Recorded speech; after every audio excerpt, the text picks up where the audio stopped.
Welcome to Siraj study point. Good evening class. हम फिर से हाजिर हैं अपने डेली करंट अफेयर्स के सेशन को लेकर।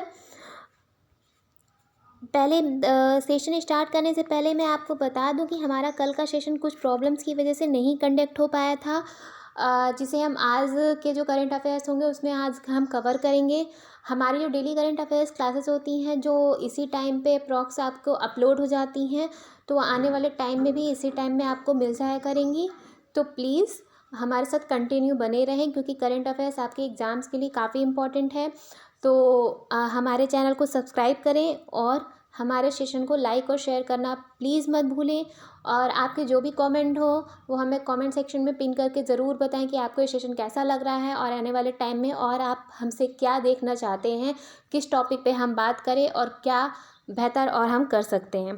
ठीक है, तो चलिए स्टार्ट करते हैं आज का हमारा सेशन हमारे पहले क्वेश्चन के साथ। हमारा पहला क्वेश्चन है, कौन सा देश अपने सामरिक जलडमरू मध्य के माध्यम से नौसैनिक मार्ग पर एक अंतर्राष्ट्रीय सम्मेलन मॉन्ट्रेक्स कन्वेंशन, यहाँ पे ये थोड़ा गलत लिखा है, यहाँ पे आप इंग्लिश वाला वर्जन देख लीजिएगा, मॉन्ट्रेक्स कन्वेंशन को लागू करने के लिए तैयार है। तो ये तुर्की जो है, तुर्की की यहाँ पे बात की जा रही है। जो मॉन्ट्रेक्स कन्वेंशन है वो कौन लागू करने के लिए तैयार है, तो अगर हम बात करें तो यहाँ पे तुर्की की बात की जा रही है। जो मॉन्ट्रेक्स कन्वेंशन है यानी वो तुर्की से रिलेटेड है। अगर हम मॉन्ट्रेक्स कन्वेंशन की बात करें तो पहले तो मैं बता दूं कि मॉन्ट्रेक्स कन्वेंशन 1936 में आया था। ठीक है, 1936 में मॉन्ट्रेक्स कन्वेंशन आया था। अब हम आपको बताते हैं कि पहले ये हम मुद्दा क्यों डिस्कस कर रहे हैं। तो ये भी हमारा जो रूस और यूक्रेन के बीच में कॉन्फ्लिक्ट चल रहा है, रूस और यूक्रेन के बीच में जो वॉर चल रहा है उससे रिलेटेड है।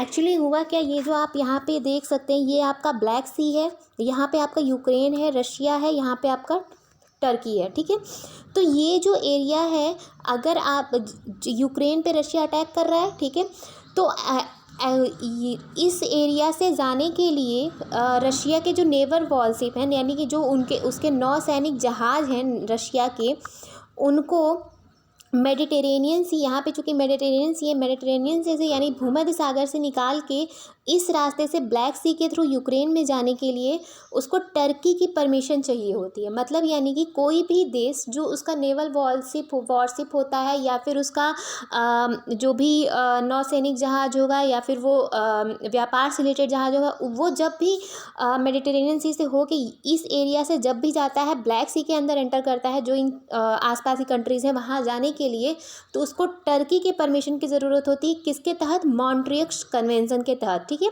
तो मॉन्ट्रियक्स कन्वेंशन के तहत यहाँ पे ज़रूरत होती है। पहले मैं आपको मैप यहाँ पे बता दूँ कि यहाँ पे कौन कौन सी जगह लाई करती है। तो यहाँ पे आप देख सकते हैं, ये आपका ये मैप जूम हुआ है जो ब्लैक सी है, यहाँ पे आप देख सकते हैं टर्की है, यहाँ पे रोमानिया, बुल्गारिया और यहाँ पे ग्रीस। तो यहाँ पे आप देख सकते हैं, ये देखिए मेडिटेरेनियन सी दिया है। ठीक है, तो ये जो एरिया है यहाँ पे जो है डार्डनल्स स्ट्रेट है। ठीक है, डार्डनल्स स्ट्रेट है यानी डार्डनल्स जल संधि है। ठीक, ये जो एरिया है यहाँ पे आप देख सकते हैं, जिसको मैंने ब्लैक से अभी मार्क किया है, ये है बॉस्फोरस स्ट्रेट। ये क्या है? Bosphorus straight. ठीक है, ये क्या है? Bosphorus straight. ठीक, और ये जो एरिया है, ये जो बीच का एरिया, ये है आपका सी ऑफ मरमरा।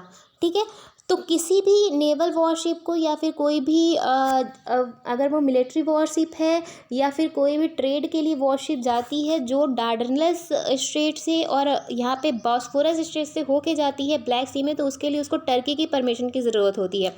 तो अभी क्या हो रहा है कि चूँकि रशिया लगातार यूक्रेन पे अटैक कर रहा है, उसका यूक्रेन से लगातार लड़ाई चल रही है, यूक्रेन भी जवाबी कार्रवाई कर रहा है। तो यूक्रेन के जो प्रेसिडेंट है जेलेंस्की, उन्होंने टर्की के प्रेसिडेंट जो एर्दोगन है उनसे बात करके उनसे रिक्वेस्ट की कि आप जो है मॉन्ट्रेक्स कन्वेंशन के तहत रशिया के जो भी नेवल वारशिप इस एरिया से आ रहे हैं, इस एरिया से ब्लैक सी में एंटर कर रहे हैं और यूक्रेन पे आक्रमण कर रहे हैं, उनको रोका जाए, यानी उनको यहीं पे रोक दिया जाए, जिससे वो ब्लैक सी में एंटर ही ना कर पाएँ और यूक्रेन पे आक्रमण ना कर पाएँ। अब आप यही सोच रहे होंगे कि यहाँ पे जो है रसिया जो है ठीक बगल में यूक्रेन है, तो ये इधर से क्यों नहीं एंटर कर रहा है। तो पहले ही मैं बता दूँ, क्योंकि कोई भी देश जो है उसके पास जितने भी नेवल वॉरशिप होते हैं, जैसे मान लीजिए अगर आप मान लो एक अप्रॉक्स, अगर मान लीजिए रशिया के पास 100 नेवल वॉरशिप हैं, तो उसके 100 के 100 नेवल वॉरशिप हमेशा रशिया में ही तैनात नहीं रहते। वो देश के पूरे वर्ल्ड के अलग अलग जगह, कोई मेडिटेरेनियन सी में, कोई इंडियन ओशन में, कोई पैसिफिक ओशन में, अलग अलग देशों में अलग अलग जगह पे तैनात रहते हैं। कहते हैं। तो चूँकि इस समय लड़ाई चल रही है तो रशिया के जो नेवल वॉरशिप उसको और वॉरशिप्स की ज़रूरत है जो उसके खुद के हैं। तो और जो वॉरशिप हैं उनको जो आने के लिए रास्ता है वो इधर मेडिटेरेनियन सी से होकर जाता है, यानी भूमध्य सागर से होकर जाता है, जिसकी वजह से इसको ब्लैक सी में एंटर करने के लिए और यूक्रेन पर आक्रमण करने के लिए इस रास्ते का यूज़ करना पड़ रहा है। और जिसके तहत यूक्रेन ने जो है टर्की से रिक्वेस्ट किया है कि वो मॉन्ट्रेक्स कन्वेंशन के तहत उसको यहाँ आने से रोके। अब मैं यहाँ पे आपको एक बात और बता दूँ कि यहाँ पे टर्की मॉन्ट्रेक्स कन्वेंशन का तभी यूज़ कर सकता है अगर हम मॉन्ट्रेक्स कन्वेंशन की यहाँ पे बात कर रहे हैं। तो मॉन्ट्रेक्स कन्वेंशन की आर्टिकल 19 के ये कहता है कि जो टर्की है वो ब्लैक सी में इंटर करने से किसी भी देश को तभी रोक सकता है जब उस देश वो जो देश है वो किसी देश पर आक्रमण कर रहा हो या फिर युद्ध की स्थिति बन गई हो, ठीक है, वॉर की स्थिति बन गई हो, तभी वो उसको टर्की जो है किसी देश को रोक सकता है। तो टर्की ने अभी जो स्टेटमेंट दिया है, जेलेंस्की ने जब रिक्वेस्ट की वहाँ पे रोकने के लिए, तो टर्की ने जो स्टेटमेंट दिया है, एर्दोगन ने जो बोला है, उन्होंने ये बोला है कि अभी तक उन्होंने जो ये यूक्रेन और रशिया के बीच में विवाद चल रहा है वो एक वॉर नहीं है, it is a military operation, it is not a war, it is a military operation. यानी कि उन्होंने रशिया और यूक्रेन के बीच में जो विवाद चल रहा है उसे वॉर की संज्ञा ना देकर उसे कहा है ये एक मिलिट्री क्या है, मिलिट्री वॉर ऑपरेशन है, ठीक है, ये मिलिट्री ऑपरेशन है, वॉर नहीं है, जिसकी वजह से हम जो है ब्लैक सी में एंटर करने से रशिया के नेवल वॉरशिप को नहीं रोकेंगे।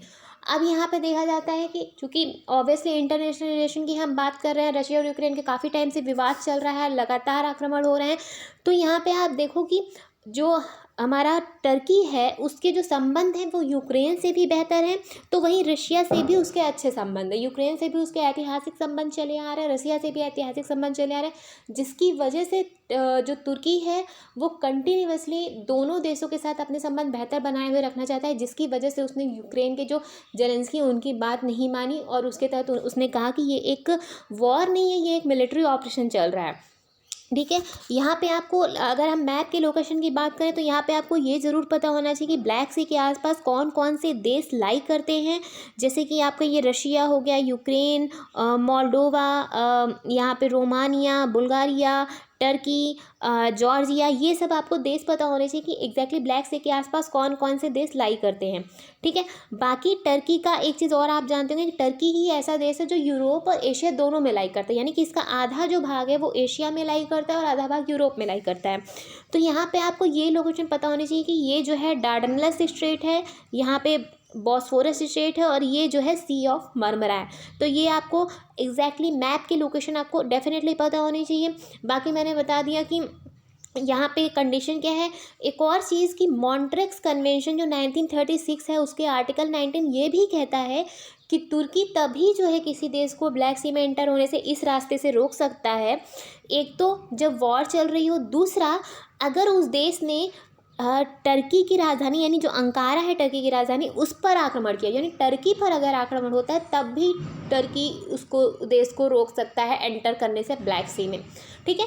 तो ये जो है मॉन्ट्रेक्स कन्वेंशन की हमने बात की। बाकी जो टर्की और रशिया का जो रशिया और यूक्रेन का विवाद चल रहा है उसमें टर्की की क्या पोजीशन चल रही है उसकी हमने बात की। यहाँ पे मैं एक चीज़ और बता दूँ, अगर इस टॉपिक से हट के अभी हम बात करते हैं कि अभी जो सिचुएशन सामने आ रही है, यहाँ पे आप एक और चीज़ पहले मैप में देख सकते हैं। यहाँ पे मैंने डार्डनलस स्ट्रेट और बॉस्फोरस स्ट्रेट के बारे में बताया गया है, ठीक है। तो ये सब आप अपने लेवल पे इसकी स्टडी कर सकते हैं। बाकी अभी जो करंट सिचुएशन चल रही है रशिया और यूक्रेन के बाहर की लगातार लड़ाइयाँ हो रही हैं, अलग अलग चीज़ें सामने आ रही हैं, जिसके तहत एक ये भी न्यूज़ सामने आई कि जो हमारा यूक्रेन है, अगर आप यूक्रेन का मैप आपने देखा होगा, सॉरी इसमें यूक्रेन का मैप, अगर मैं इस मैप की बात करूँ यहाँ पे इसको अगर यहाँ पे कंप्लीट करते हैं तो ये जो आपका एरिया है यहाँ पे जो ये एरिया रशिया से कनेक्ट होता है, यहाँ पे एक कल की न्यूज़ है ये, एक जो है मेडिकल का स्टूडेंट था उसकी मौत हो गई है। और कई सारी ऐसी न्यूज़ जो मैंने लास्ट सेशन में भी आपसे बताया था कि कई सारी ऐसी न्यूज़ आ रही हैं सामने, न्यूज़ चैनल के द्वारा दिखाई जा रही हैं, जिसमें जो है यूक्रेन के लोग और यूक्रेन की आर्मी के द्वारा इंडियन जो स्टूडेंट्स हैं, इंडियन जो लोग हैं उनको मारा जा रहा है।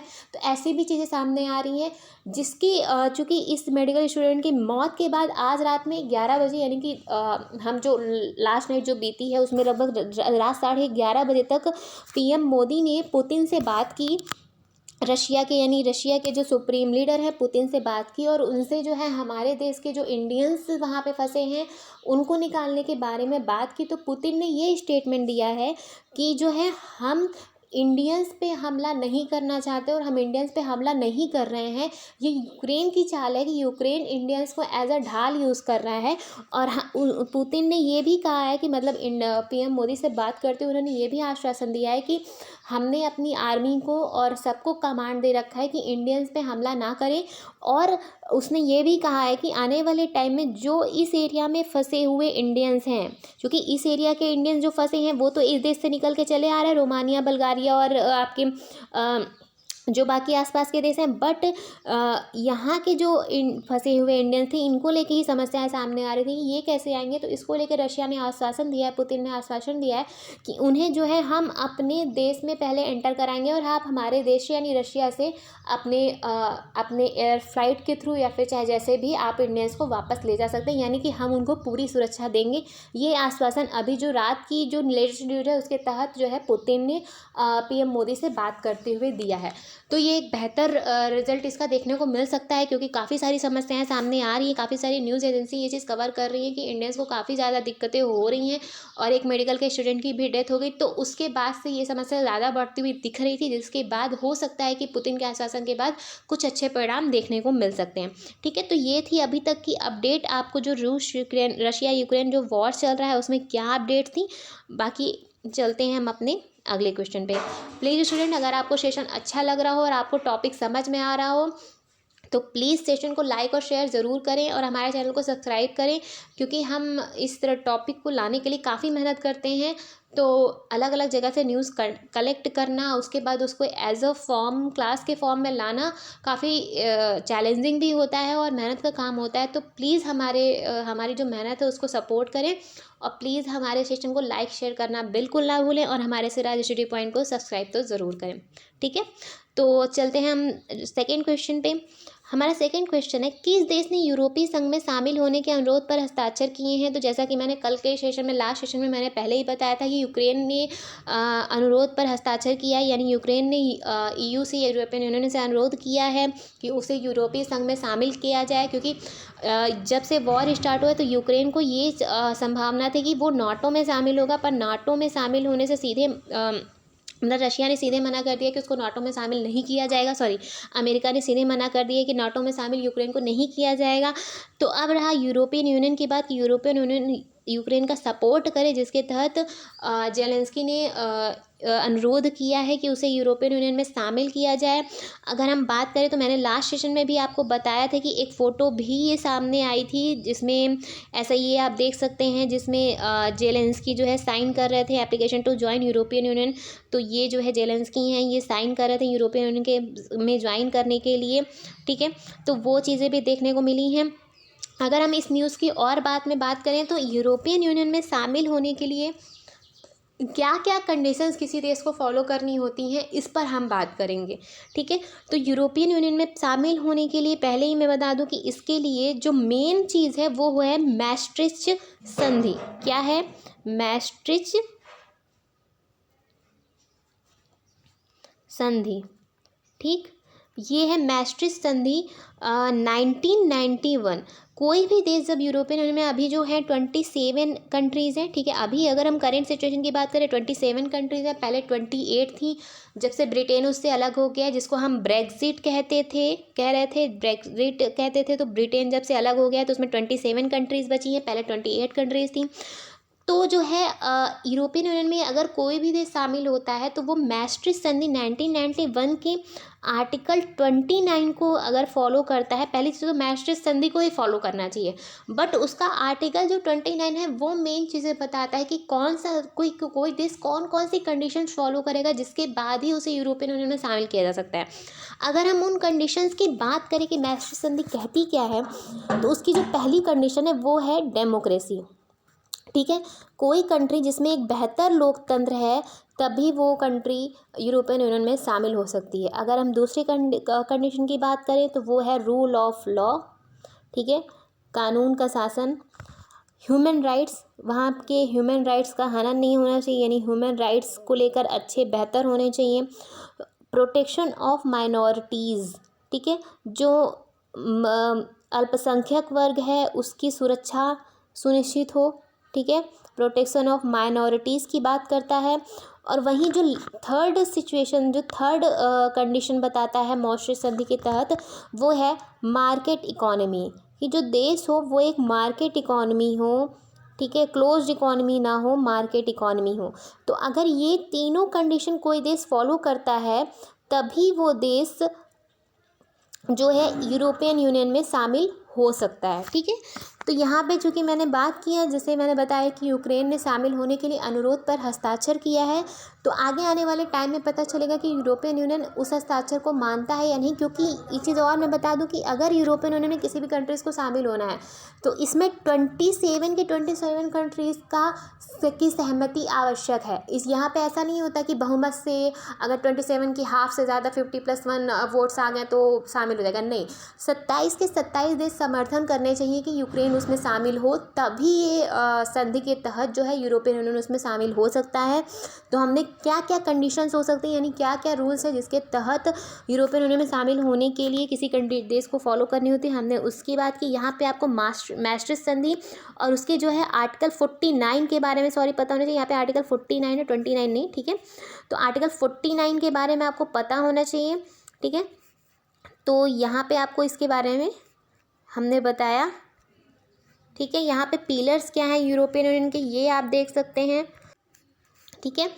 तो चलते हैं हम अपने अगले क्वेश्चन पे। हाल ही में किसने अपनी छठी मूल्यांकन रिपोर्ट का दूसरा भाग जारी किया है? तो ये आईपीसीसी ने किया है, छठी मूल्यांकन रिपोर्ट को जारी किया। अगर हम आईपीसीसी की बात करें तो इसका फुल फॉर्म है इंटर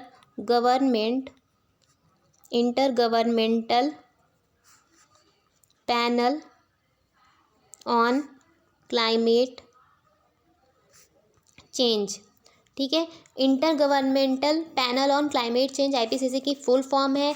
इसकी स्थापना कब हुई थी? इसकी स्थापना हुई थी 1990 में, और 1990 में ही इसकी पहली रिपोर्ट जारी की गई थी। जैसा कि मैंने बताया, छठी मूल्यांकन रिपोर्ट है जो अभी जारी की गई है, यानी 2022 में।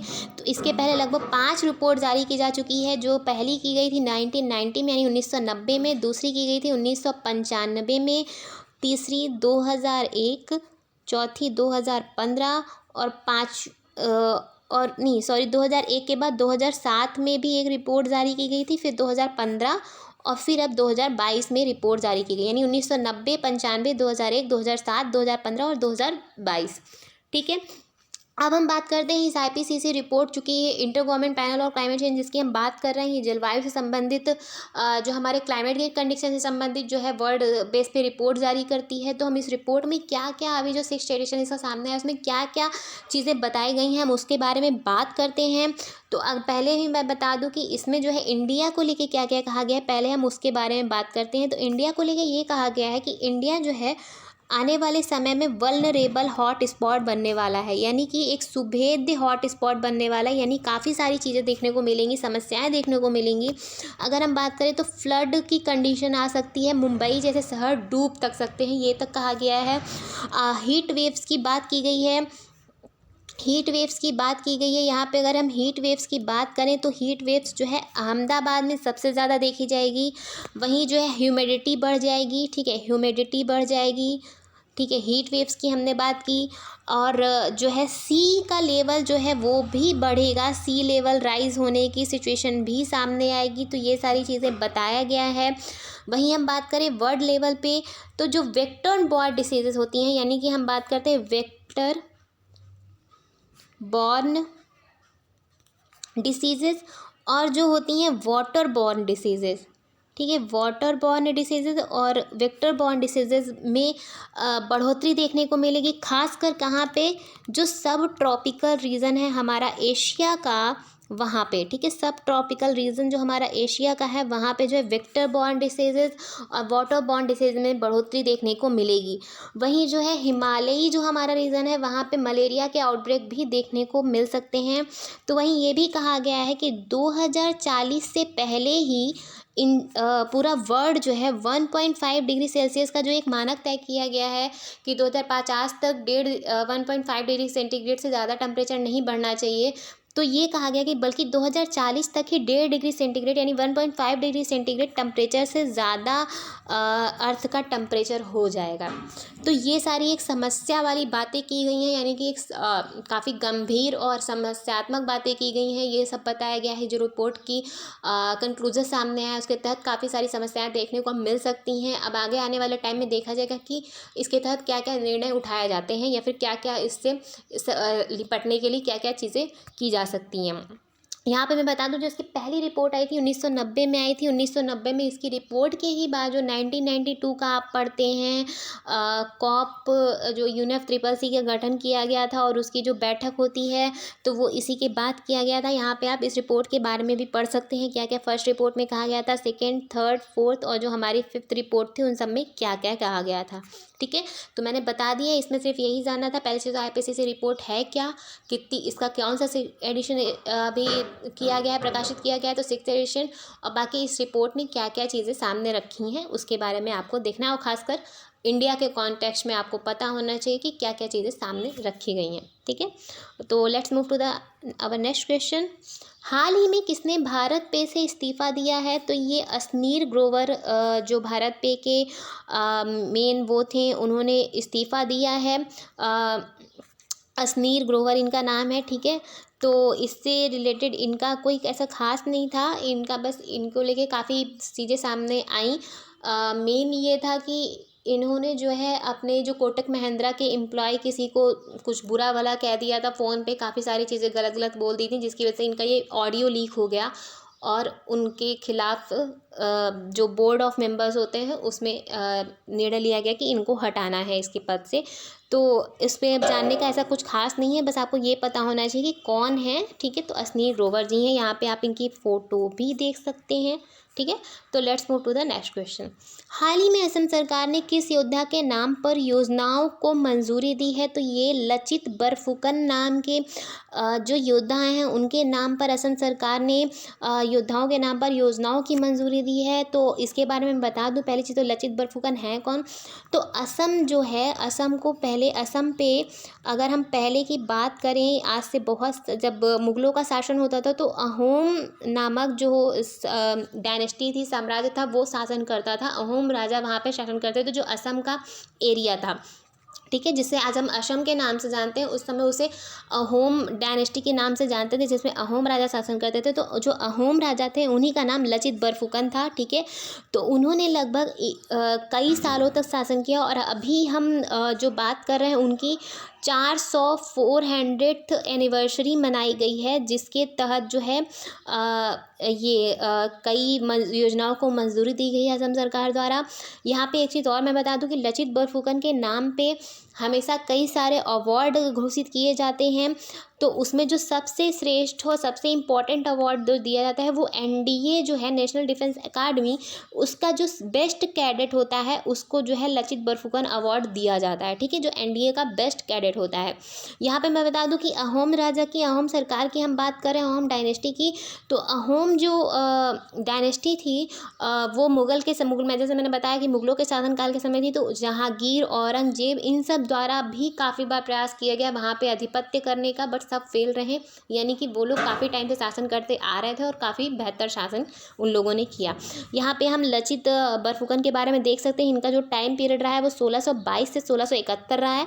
ठीक है, तो इसके बारे में आपको पता होना चाहिए। यहाँ पे मैं एक चीज़ और आपको दिखा दूँ कि उसके मैप के बारे में अगर हम यहाँ पे बात करें कि ये असम ये कौन से एरिया में बिलोंग करता है, तो ये आप देख सकते हैं ये अहोम किंगडम है। ये जो पूरा एरिया है असम का और कुछ भाग अरुणाचल का, ये पूरा एरिया अहोम किंगडम में आता था।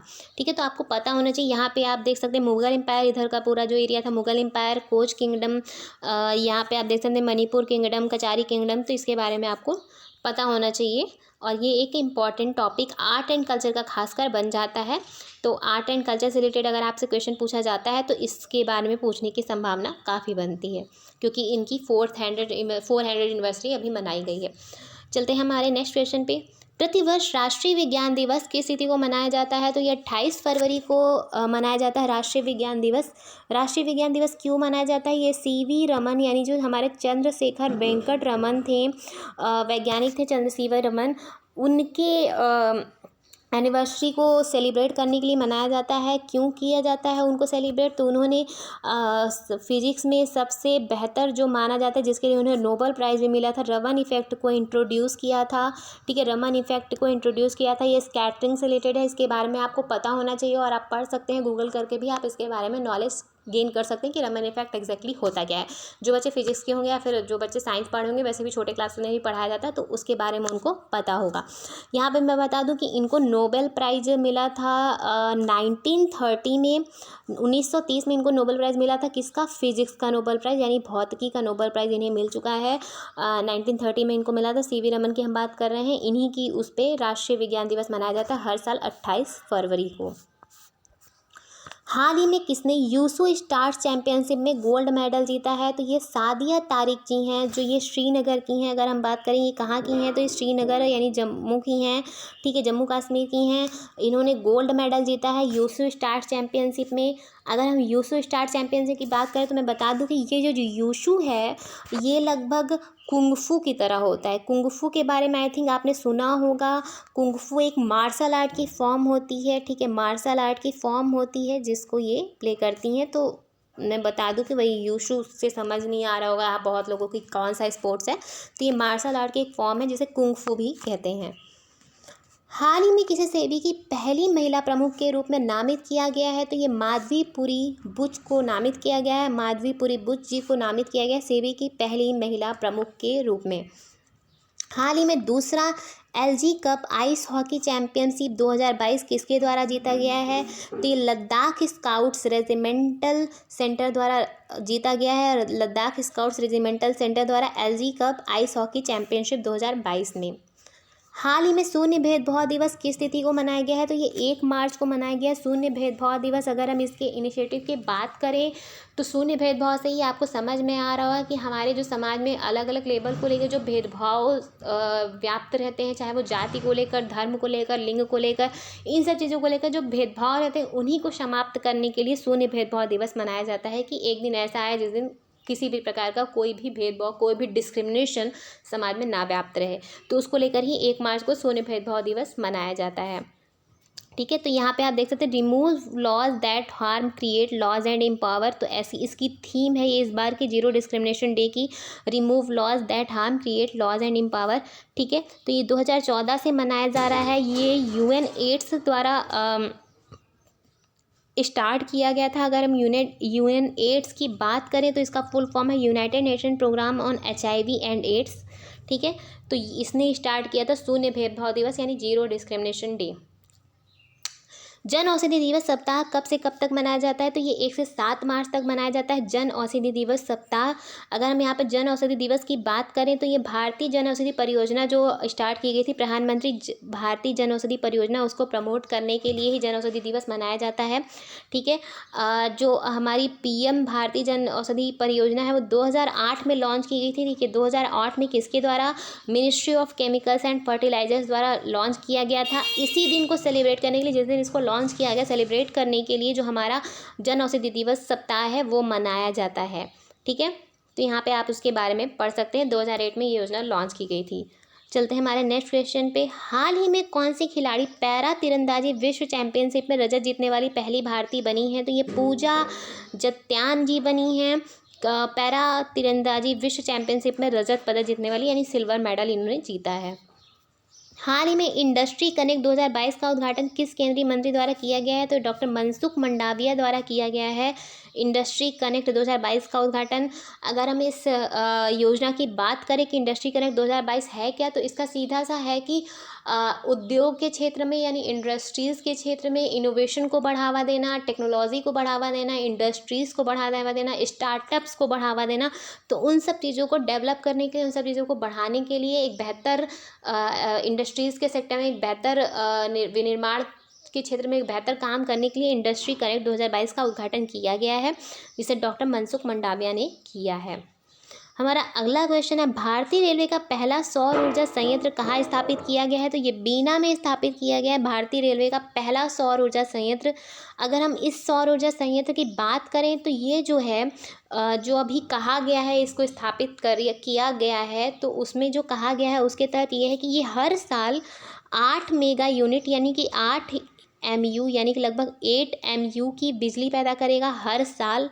ठीक है, और ये जो है बिजली यानी कि इलेक्ट्रिसिटी भारतीय रेलवे को मुफ्त में उपलब्ध कराएगा। जितनी भी भारतीय रेलवे में जितनी भी बिजली का यूज़ होता है उसको बिजली का यूज़ को कंजम्पशन को कम करने के लिए और वो सब करने के लिए कि उसका यूज़ करने के लिए सौर ऊर्जा संयंत्र की स्थापना की जा रही है और ये बिजली रेलवे को निःशुल्क उपलब्ध कराएगा। और जैसे कि मैंने बताया हर साल 8 MU की बिजली पैदा करेगा और इसके साथ ही हर साल ये लगभग 2160 टन जो कार्बन डाइऑक्साइड है उसके उत्सर्जन को कम भी करेगा। ठीक है, तो चूंकि सौर ऊर्जा के तहत बिजली का उत्पादन होगा तो उससे कार्बन डाइऑक्साइड का उत्सर्जन ऑलरेडी कम होगा, तो ये जो अप्रॉक्स बताया गया है वो 2160 टन कार्बन डाइऑक्साइड उत्सर्जन को कम करेगा। ठीक है, तो पहले ही मैं बता दूं कि मेरा ये जो फैक्ट्स मैं बता रही हूँ उसका उद्देश्य ये नहीं है कि आपके पेपर में ऐसे फैक्ट्स पूछे जाएंगे, कभी नहीं पूछे जाएंगे। आपसे कभी ये नहीं पूछेगा कि कार्बन डाइऑक्साइड का उत्सर्जन कितना कम करेगा या फिर कितनी मेगा यूनिट बिजली उत्पादन करनी है, ये सब कभी नहीं पूछता। बट हाँ, आपको पता होना चाहिए कहाँ पे स्थापना की जा रही है ये और अप्रॉक्स कितना होना चाहिए। बाकी इससे रिलेटेड ये जो मेरे फैक्ट्स बनाने का मोटिव होता है कि आप जब कभी मेंस की आंसर राइटिंग करते हो तो उसमें आपसे अगर ऐसा पूछ लिया जाए कि सौर ऊर्जा संयंत्र से रिलेटेड चीज़ें पूछ ली जाए, फोटोवोल्टिक सेल से रिलेटेड चीज़ें पूछ ली जाए, तो आप उसमें ये फैक्ट्स यूज़ कर सकते हो जो आपके मैटर को और आपके आंसर को और बेहतर बनाएगा। तो वहाँ पे आप इन फैक्ट्स को यूज़ कर सकते हो। बाकी एज अ एग्ज़ाम में, चाहे वो वनडे एग्ज़ाम हो चाहे वो PCS UPSC के एग्ज़ाम में, ऐसे क्वेश्चन जल्दी नहीं पूछता है। ठीक है, वो नहीं पूछेगा कि कितना कम होगा कितना ज़्यादा होगा, ऐसे क्वेश्चन वो नहीं पूछेंगे। ठीक है, तो हम चलते हैं अपने सेशन के लास्ट क्वेश्चन में। हाल ही में कौन सी संस्था Gujarat international finance tech city यानी गिफ्ट सिटी में कार्यालय खोलने वाली पहली बहुपक्षीय एजेंसी होगी? तो ये NCB होगी यानी कि न्यू डेवलपमेंट बैंक होगी। न्यू डेवलपमेंट बैंक, NCB का फुल फॉर्म है न्यू डेवलपमेंट बैंक। ठीक है, न्यू डेवलपमेंट बैंक जो हमारी गिफ्ट सिटी गुजरात में इस्टेब्लिश की गई थी उसको कई साल हो चुके हैं, तो वहाँ पे पहला कार्यालय खोलने वाली बहुपक्षीय एजेंसी होगी वो न्यू डेवलपमेंट बैंक होगी। ठीक है, तो ये था हमारे सेशन का आज का लास्ट क्वेश्चन। तो हम फिर से आपसे मिलते हैं कल के सेशन में, अगेन हमारे करंट अफेयर्स के सेशन में। और प्लीज़ स्टूडेंट, आपको जैसा भी सेशन लग रहा हो हमारे सेशन को लाइक शेयर करना तो बिल्कुल ना भूलें और हमारे चैनल से राज ट्री पॉइंट को सब्सक्राइब तो ज़रूर करें। ठीक है, तो हम मिलते हैं आपसे अगले सेशन में। Goodbye, take care.